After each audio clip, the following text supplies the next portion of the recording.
Gırlıyor ya, Ya gırlıyor ya, kıyamam. gırlıyor ya. Akıllı. Bakalım. Senin iyiliğin için rahatlayacaksın. Rezil oldun evde. Hadi gidelim pandacığım. Hoppa. Dur.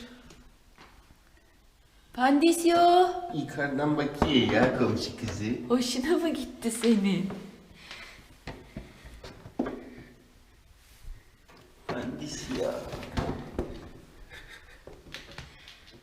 Pandisyo.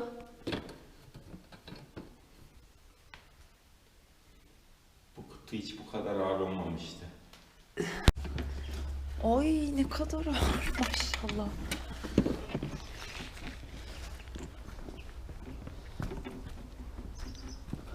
Panda bir şey diyeyim mi? Rahat 5 kilo oldu.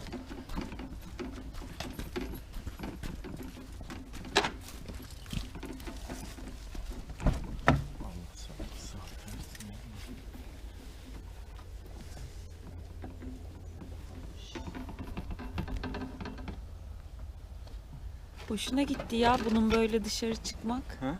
Hoşuna gitti. Gel. Değil mi? De bilmiyorum. Tamam sen ver ben hallederim.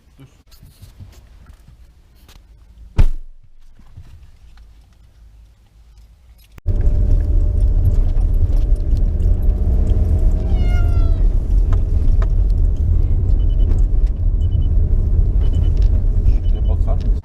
Bak burada kim var bak. Tam var. Onu da kısırlaştırmışlar.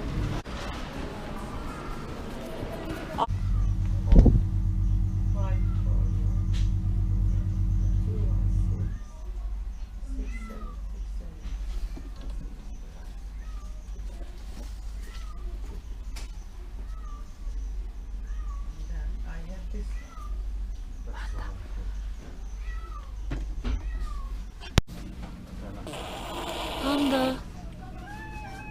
Panda. Ne oldu oğlum? Panda.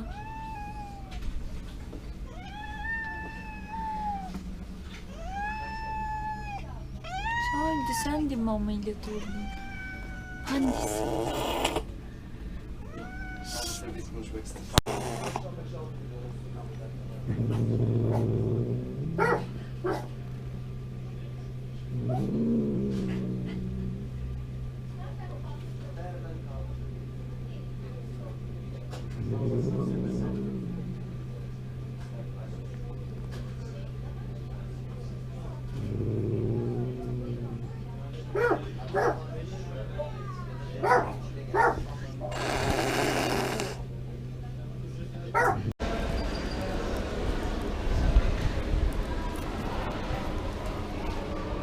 Panda şu Panda. an çok sinirli. Gel.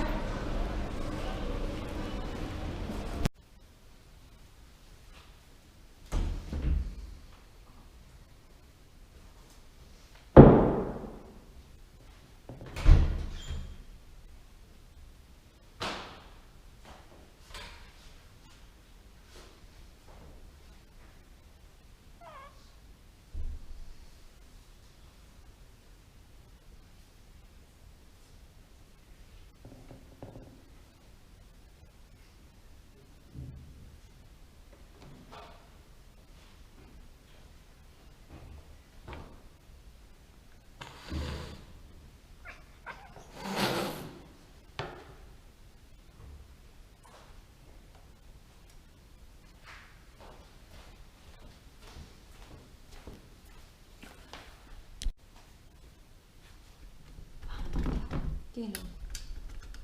Pandisi gel.